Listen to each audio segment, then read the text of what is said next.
Hey. Well,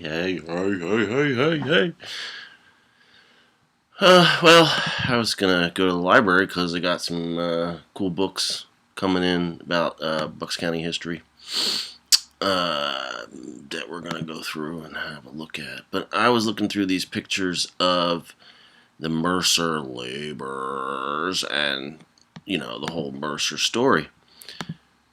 So I have been looking at this picture a while, and I myself learned how to dodge and burn photographs when I was at Bucks County Community College.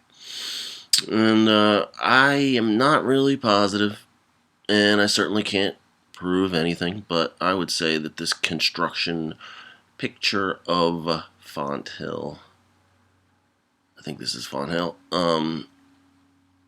could very well have been dodged and burned out. I mean, you just take like a card, kind of stick it across here, and then, but how do they get these poles that are sticking up? I'm not really sure, but it's a possibility. I don't know. Whatever. I'm speculating, but that's all you can do. Important member of the workforce, in addition to the human laborers, was Lucy the horse, owned by Patrick Trainer, Mercer's foreman. Lucy powered the hoist, which raised concrete and other building materials as the walls of the building rose higher. Mercer commemorated Lucy's 3-year role in Font Hill's construction by mounting an iron weather vane of the hard-working animal in silhouette on his completed castle. Interesting, fun little story. Here's another image which could very well be dodged and or burned. And we have your Niller skies, vanilla skies. Some other YouTubers are pointing out.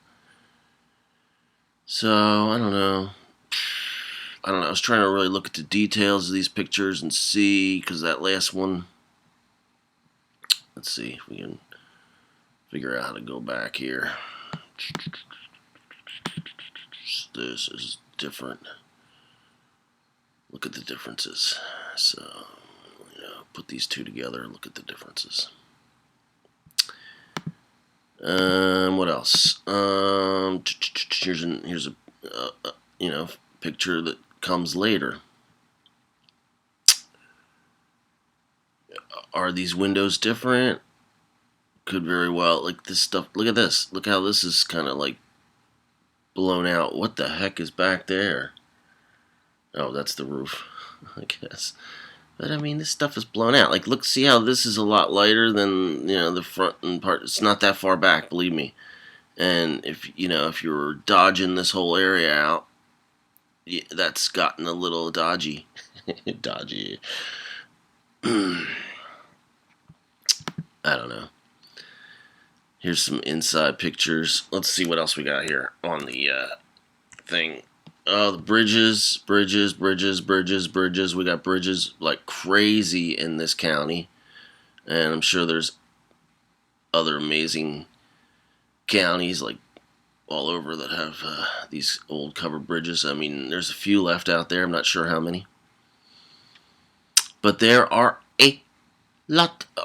a lot of them. And these bridges have these very old things, like you can find these right in the right on the Delaware, where you just see these parts of an old bridge not there anymore, just the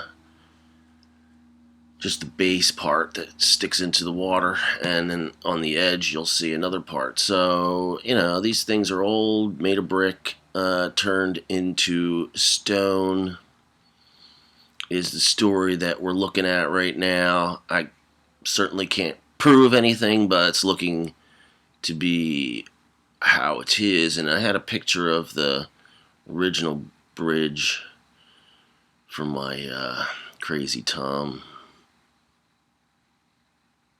thing. But there's just so many. You can just stop these and check them out. So many bridges in this area, so that was one. I was going to go through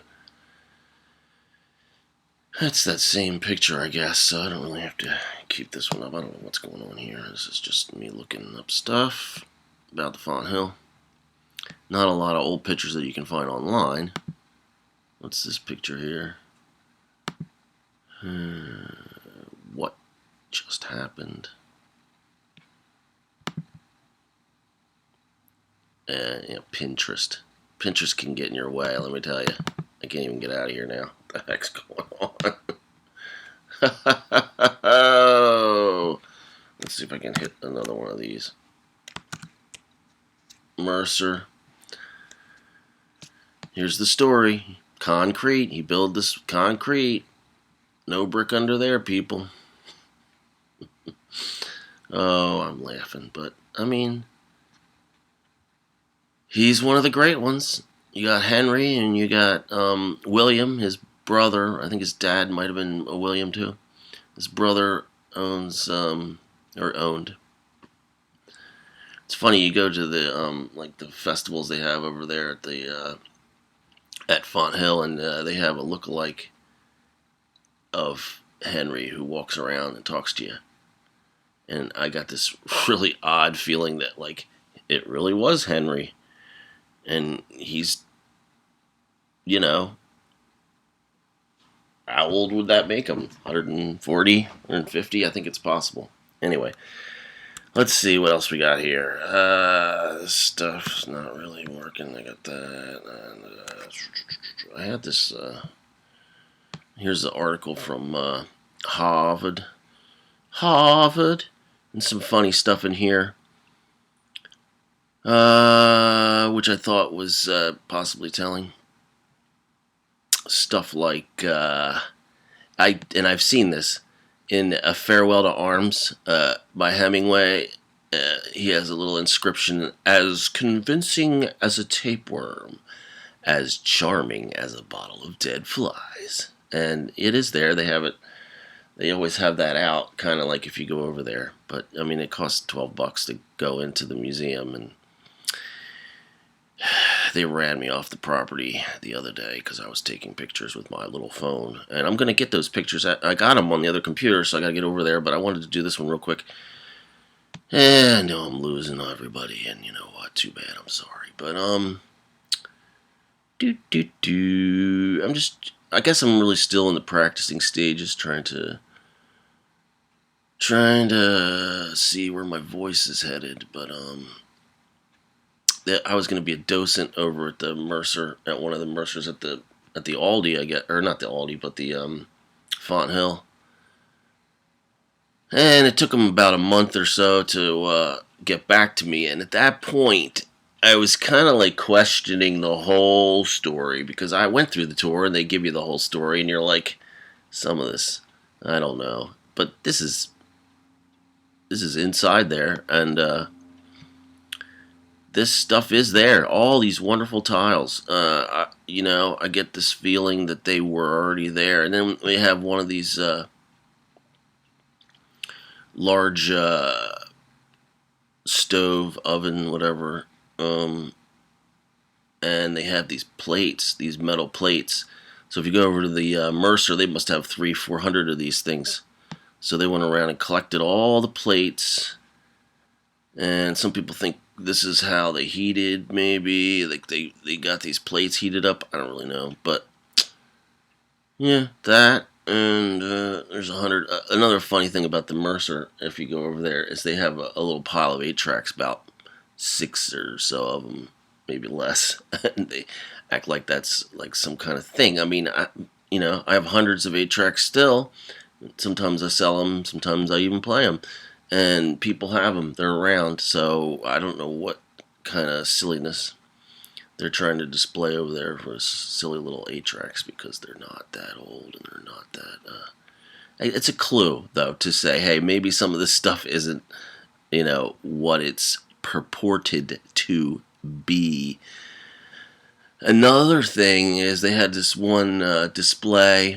It was about a lot of different flags, and it was a really good show, and I got a bunch of pictures of that, and that was a couple of years ago, so maybe I'll do a video about that at some point if I can find all these pictures. But in the show, there was a Native American picture, and it described the Native Americans as diminishing in relevance. Just kind of thought that was like a bit negative because the Native Americans are still here and there's plenty of them, and they're waiting for it. So what else? I guess that might be the end of this video because I don't know. There was some interesting stuff in this story. Let's see. Yeah, probably the end. There was one little quote here that I thought was just pretty good, but also